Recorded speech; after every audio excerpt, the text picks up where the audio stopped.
Una cosa es alumbrar un lugar y otra muy diferente iluminarlo. Cuando encendemos el interruptor de una habitación, ésta se llena de luz. Pero cuando nosotros controlamos la ubicación, la dirección y la intensidad de esa luz, estamos iluminando. Iluminamos para crear un ambiente determinado o para dar un aspecto muy personal a un objeto o individuo. Los profesionales en el estudio fotográfico no solo podemos llevar a cabo nuestra mayor pasión, fotografiar, sino que además lo hacemos manipulando la luz con entera libertad. Cuando salimos a fotografiar dependemos del día que haga y de la luz que tengamos. En un estudio no necesitamos estar pendientes de esto, porque la luz la colocamos nosotros a placer. Hay dos tipos de luces con las que podemos trabajar en un estudio: la luz continua y la luz de flash. La luz continua tiene la ventaja de ver al momento el efecto de la iluminación que estamos preparando. Sin embargo, al ser imprescindibles unidades potentes, estas originan mayor gasto económico y un calor que en sesiones largas resulta insoportable. El flash de estudio, por el contrario, no produce apenas gasto, ni mucho menos calor, pues es una luz que aparece y desaparece al instante. Además, suele incorporar también una pequeña bombilla de iluminación continua que nos ayudará a apreciar con más precisión nuestro trabajo. Hoy en día nadie utiliza otra cosa que no sea flash en un estudio fotográfico. Hacerse con un equipo de iluminación profesional resulta costosísimo para un aficionado.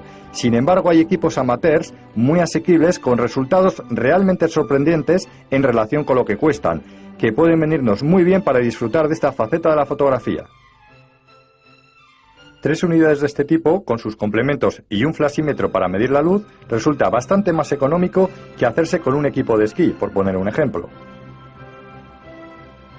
Los flashes de estudio, aunque sean de tipo medio, es decir, equipos compactos donde el generador y la antorcha es una única pieza, suelen ser unidades muy potentes y pesadas, por lo que se instalan en pies portátiles.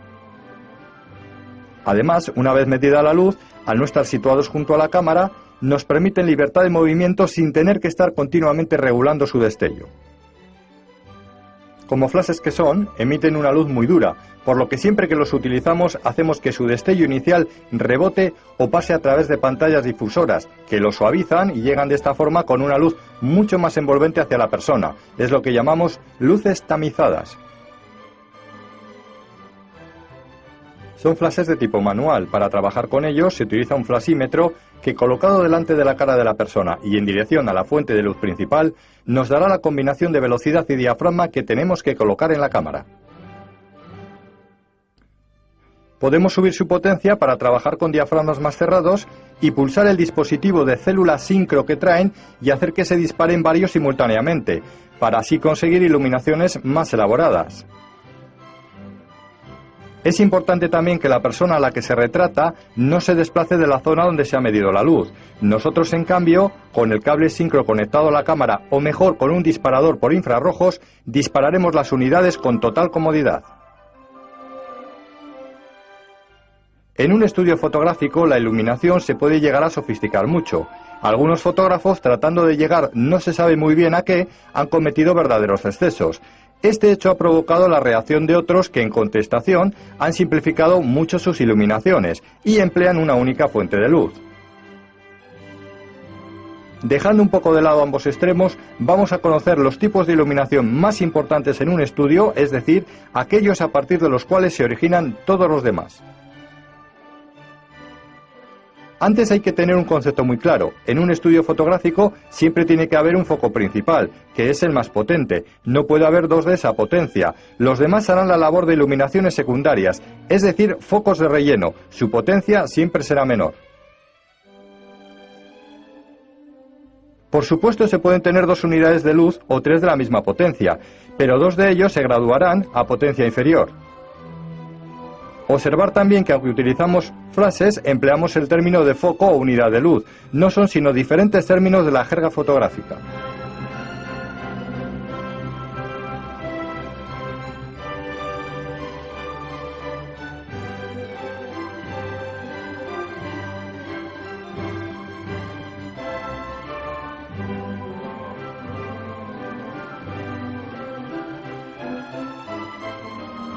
Se utiliza una única fuente de luz, el foco principal, que colocaremos a 0 grados con respecto al eje de la persona, un poco elevado por encima de sus ojos y haciendo un ligero picado. Es un tipo de iluminación muy efectiva, prácticamente nada queda sin iluminar, pero muy poco artística. Debido a la falta de sombras no da sensación de volumen, aplana el rostro. Es una iluminación demasiado directa, una iluminación que nosotros llamamos dura. Ayuda a disimular arrugas y pequeñas imperfecciones de la piel, por lo que en el retrato comercial se suele emplear con hombres y mujeres de mediana edad. Si la persona está muy pegada al fondo, es conveniente utilizar una unidad de relleno para eliminar las posibles sombras. Utilizamos uno o dos focos, el principal y otra unidad de relleno. Se coloca la unidad principal a 45 grados con respecto al eje de la persona, de nuevo en ligero picado y por encima de sus ojos.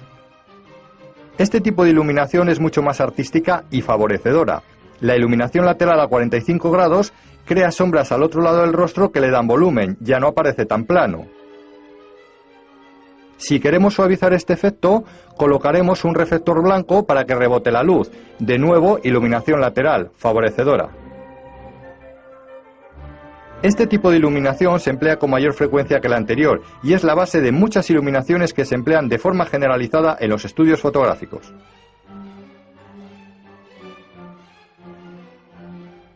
Para esta iluminación emplearemos un único foco, el principal.